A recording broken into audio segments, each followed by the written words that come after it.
unless they're giving warnings, not one, but two. And today, representatives from Customs and Border Protection and ICE will testify in front of a federal judge in Chicago over agents' alleged use of force during the ongoing Operation Midway Blitz.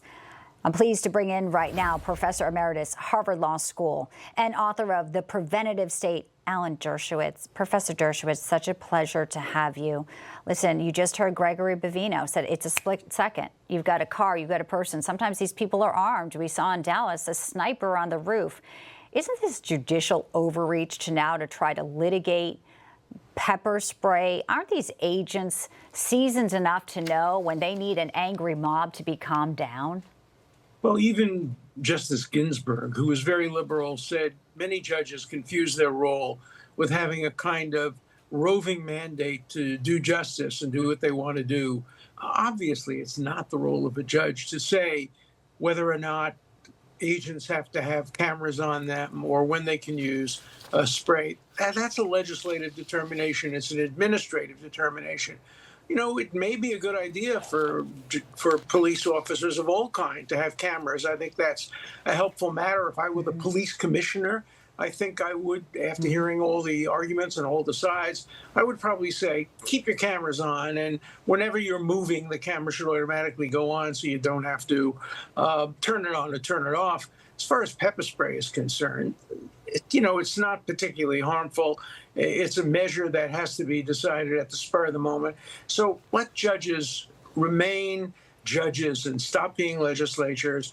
Article 3 of the Constitution gives judges the power to decide specific cases and controversies, not to try to do justice as they see it. So I think I agree with you completely that this is judicial overreaching and it has to be stopped. And I think it will be stopped when the case gets to the Supreme Court.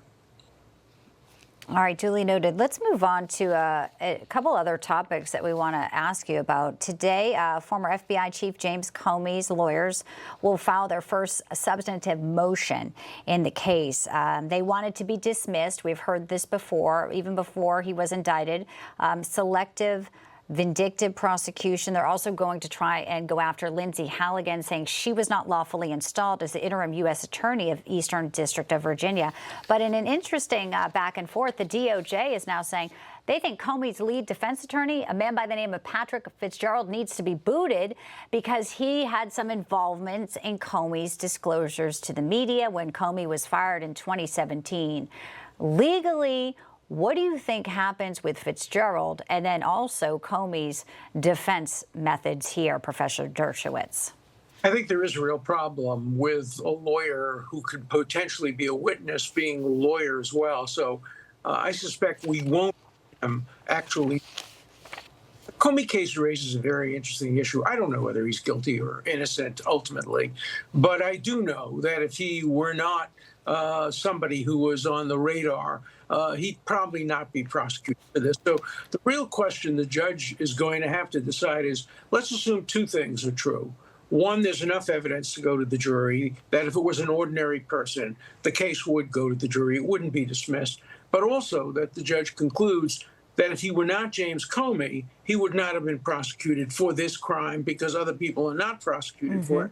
It brings us back, of course, to how Comey became the most hated man in America when he, on the eve of the 2016 election, said essentially that Hillary Clinton committed crimes, but that she shouldn't be prosecuted.